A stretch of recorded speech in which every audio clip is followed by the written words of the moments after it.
Bomedipi, bomedipi na inoayete. Bomedipi, bomedipi na inoayete. Metepe mambo, ete bomu, metepe mambo.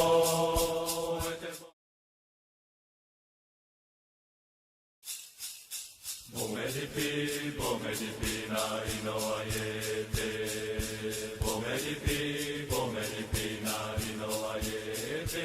Metepe mambo. Contam nossos avós que nossos bisavós foram pegos a dente de cachorro e que quando a Casa Grande chegou, uns se enfurnaram nas locas onde viveram nossos tataravós, nos taiados da serra, e outros ficaram de morador do povo da Casa Grande na labuta de vaqueiro. Mas nossos tataravós contaram para nossos bisavós, que contaram para nossos avós, que na origem nós surgimos de um reinado na beira de uma bonita lagoa, e que um dia o reinado se encantou, deixando o retrato nas pedras, e que em algum lugar no caminho das águas existe um portal que por ele um dia vem desencantar.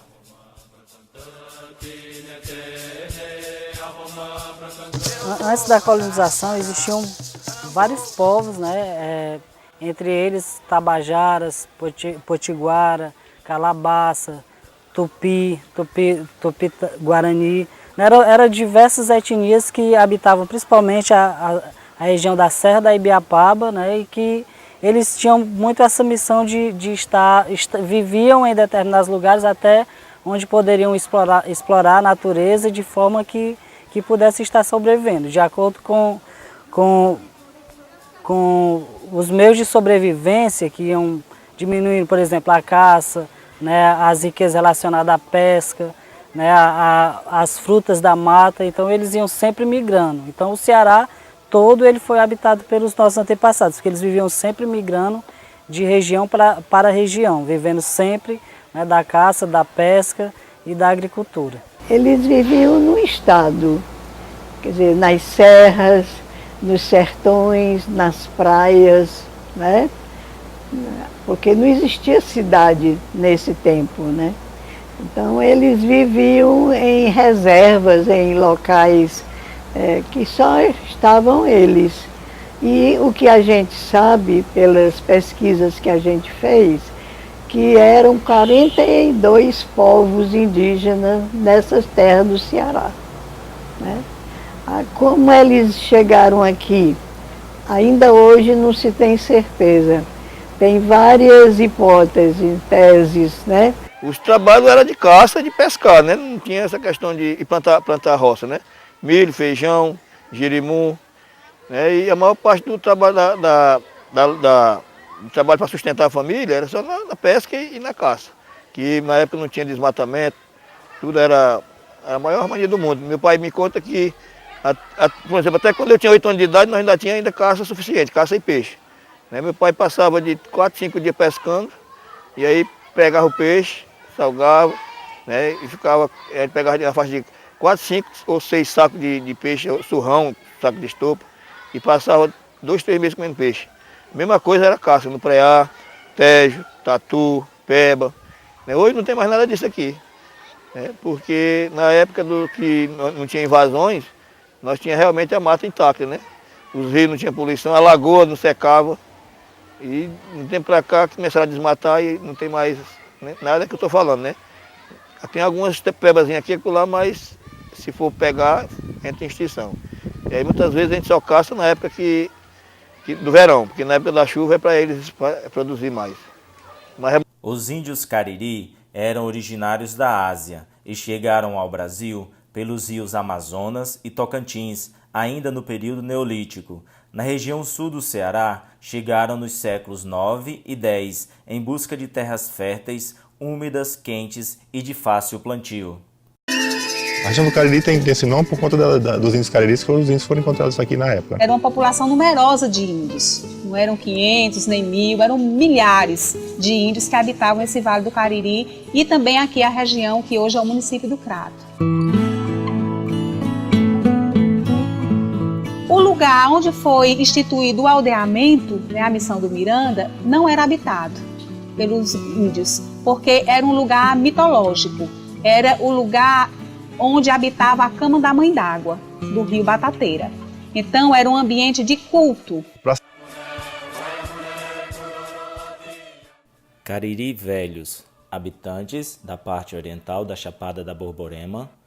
Cariri de Fora, habitantes do centro da Bahia ao oeste de Pernambuco.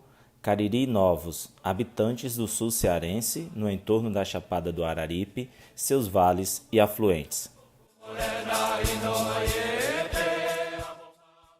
Os Cariú, habitante do sopé da Chapada do Araripe, nas nascentes dos rios Batateiras, Cariús e Bastiões. Os Cará, habitantes às margens do rio Carás e sopé da Serra de São Pedro. Os Calabaça, habitantes à margem esquerda do rio Salgado. Os Icozinhos, habitantes nas margens do rio Salgado, Jaguaribe e Peixe. Os Quixerel, habitantes às margens do rio Cariús, próximo à atual cidade de Farias Brito. Os Inhamum, habitantes do sertão dos Inhamuns. Os Jucá, habitantes vizinho dos Inhamum. Os Moritize, habitantes na fronteira do estado da Paraíba, próximo à atual cidade de Mauriti. Os Umã, habitantes do sopé da Chapada do Araripe, próximo à atual cidade de Jardim. Os Xocó, habitantes vizinho dos Umã. Os Inxu, habitantes do sopé da Chapada do Araripe pernambucana. O imaginário do homem Cariri está povoado de mitos e lendas ligados à água e às pedras. Mitos, personagens que povoam as lendas. Lendas, histórias que traduzem os feitos dos mitos. Estes mitos e lendas se expressam através dos lugares sagrados e santuários espalhados por todo o vale que circunda a Chapada do Araripe. São histórias transmitidas através da tradição oral que nos falam de encantados e encantamentos. O reino encantado dos Cariri está presente nos talhados ao sopé da Chapada do Araripe, nos lugares ermos do vale e às margens dos rios. Encontramos evidências da pedra lascada e da pedra polida, que indicam o estágio da cultura da pré-história do homem Cariri que poliu a pedra para construir seus utensílios de uso doméstico, ritualístico e artístico. O homem Cariri dominou o fogo e construiu artefatos cerâmicos que expressam suas necessidades domésticas, ritualísticas e artísticas. Nos utensílios cerâmicos encontramos adornos artísticos trabalhados com figuras geométricas e adornos artísticos pintados nas cores vermelho, amarelo, marrom, preto e branco. As gravuras rupestres do Cariri são encontradas em formas de incisões e pinturas nos abrigos rochosos ao sopé da Chapada do Araripe e nos afloramentos rochosos no vale. Incisões são gravuras incisas nas pedras. Pinturas são gravuras pintadas nas pedras nas cores vermelha, amarela e preta.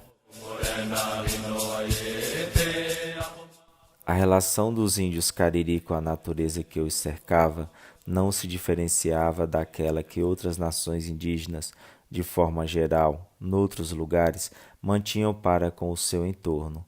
A terra não representava para eles, por assim dizer, um objeto do qual pudessem apropriar-se, tampouco era concebida como propriedade privada dotada de um caráter pecuniário. Da natureza subtraía-se tão somente o necessário para sobreviver e socializar entre os integrantes das tribos ou da aldeia. A garantia dessa sobrevivência decorria, invariavelmente, da caça, da pesca, da coleta e da agricultura de subsistência.